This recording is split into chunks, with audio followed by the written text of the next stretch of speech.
Tell us about when you used to drive for Willet Fruit. Okay. I drove for Willow Fruit, delivering to restaurants and service stations and the like. And if you could have access to a big bag of flour today, it would be 88 pounds because it is, uh, what do you call it? Metric. But back in the day, it was imperial, so flour was in a 100 pound bag, sugar was in a 100 pound bag, and rice was in a 115 pound bag because it was metric, and that's what it worked out to. And there were lots and lots of boxes of groceries that were heavy. And I carried them upstairs, I carried them downstairs, I carried them to the back of the store. I was told to put them wherever the storekeeper wanted it.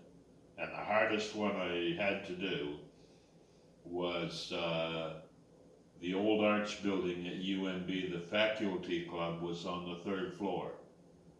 And a building like the faculty club, each set of stairs was about the equivalent of 2 flights. So it was about 4 flights of stairs that I had to walk up to get to the third floor. In addition to that, the stairs were in the middle of the building, and there was a door in the middle of the building, but I wasn't allowed to use it. I had to use the door at the end of the building, which meant that there was another 8 or 10 steps up to get to the door. Then I walked halfway down the building and up the equivalent of 4 flights of stairs, and then about a third of the way down the building again to the kitchen where the faculty club was. So is that building still in the university right now? Yes, it's the old arts building. Where is that in relation to the sub? It's in the middle of the campus, the same as the sub is, only it's down a lot closer to the bottom. Okay. If you drove in off the University Avenue and looked right straight up and a little to the right, that building right there Okay. is the old arch building. And I have made as many as 8 trips, what I just described. And by the time I got the last one done, I was in good shape at the time. But by the time I got back to the truck, I was ready to sit for a few minutes. Yep. And one of the stops, when I was doing the city run, I would do Mazookas and McElmans and Keys. And if my run was different by 10 or 15 minutes, it would be an amazing difference at Keys. If I got to Keys at 7:45, all of the stools would be taken. There would be 3 or 4 or 5 people standing up with their coffee because there was no more places to sit down. They were all occupied. And I would drop the stuff off and, get it signed for and go. If I showed up at 8 o'clock, there would either be 2 customers there or none. Because the ones at 7:45 were people who had to be to work at 8 o'clock. And at 8:15, it was the same as 8:45. And 8:45, the same thing again. And what else? The CNIB in Centennial Building was cash only.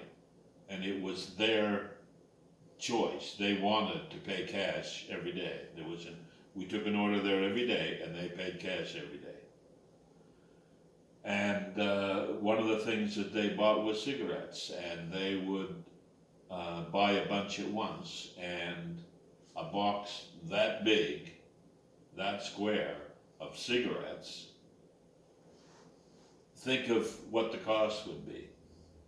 Well, I've you've had- got that would be a case of cigarettes. A carton is 8 packages, and a case would probably hold 30 Probably. cartons. Yep, So 3/8 are 250 packs of cigarettes, right. ballpark. I have no idea what they're worth today. Even Say $10. say $10 a pack, and that's $2,500 right there for what you'd carry up on your shoulder. Yep. I have left the CNIB with $6,000 in cash. In what year? 71, 72, 73, somewhere in there. Yeah, 72, 73. So it's 1973. You've walked out with $6,000 in cash. Yes, that's right. And how much was a loaf of bread back then? 25 cents. Okay, how much was your you could buy a car new off the lot for $2,500. Yeah. So you could have driven. I was half scared to death. Yep. I even asked at the office if I could leave CNIB and go back to, it was only 2 miles to Willow Fruit, and turn that in and then go back and finish, and they said, no, finish your run. So I hid the money behind the seat of the truck, and I finished my run, and I head right to the office and said, count this in front of me, please.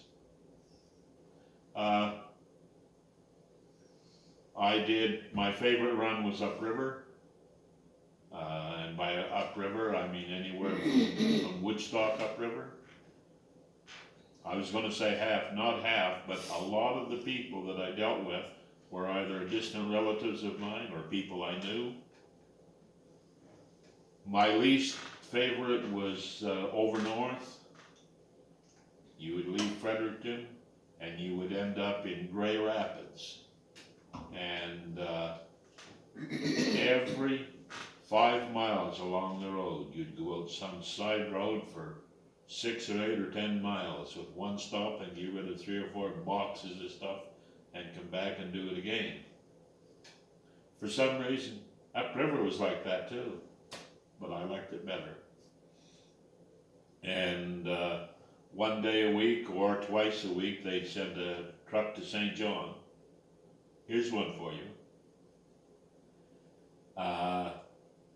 The guy who looked after the drivers said, come with me, and I went to Wood Motors, and he said, do you know where Pat Stone's Maryvan is? And I said, no, I never heard of it. So he told me where it was, wrote down the address, told me what streets to take. I went to Wood Motors, and I got in a new truck, brand new. Didn't have the body on it yet. And this is what he said. When you finish Pat Stone Maryvan, if they're open, I want you to go to these places in that order. I said, okay. So he said, I don't know if they'll have it done by closing time or not, but they know you're going to be waiting for it. You have to have that truck to get back to Fredericton. If you come back empty, that's life. Someone will have to go back tomorrow and get the stuff. I said, okay. So I went to Pat Stone's Maryvan, and they put a box on the truck, and it took most of the day. And the first thing that he told me to do was to paper products, and I did, and they filled the truck about 2/3 full of boxes of paper towel and Kleenexes and stuff like that. Then I went to the sugar refinery, and they started to load it, and I said, just a minute, I have to unload all this paper, and I'll put the sugar in, and then I'll pile the paper on top. And the guy said, look around your truck, look right over there, you see that gate? That gate's closing in 25 minutes. You're either taking the sugar on the back of the truck, or you're not taking the sugar at all. I said, okay, let's load it. So I left St. John heading to Fredericton in a truck that the front 2/3 was full of paper, and the back 1/3 was full of sugar right to the top. I literally brought as much sugar as the truck would hold, and they closed it. And every time I come to a bump in the road, the front of that truck Would bounce. would bounce up and down like Right that. off the road. There were a few hills that I wasn't sure if I was gonna keep the wheels on the road so I could steer it. Yep. I've driven a forklift like that, only it was the steering were your rear wheels, and Yes. you'd feel that thing bounce as you went over the rough yard and turn. Yeah, I've done that. I've only got about 2 minutes left available room on my recording, so thank you, Dad. You're welcome.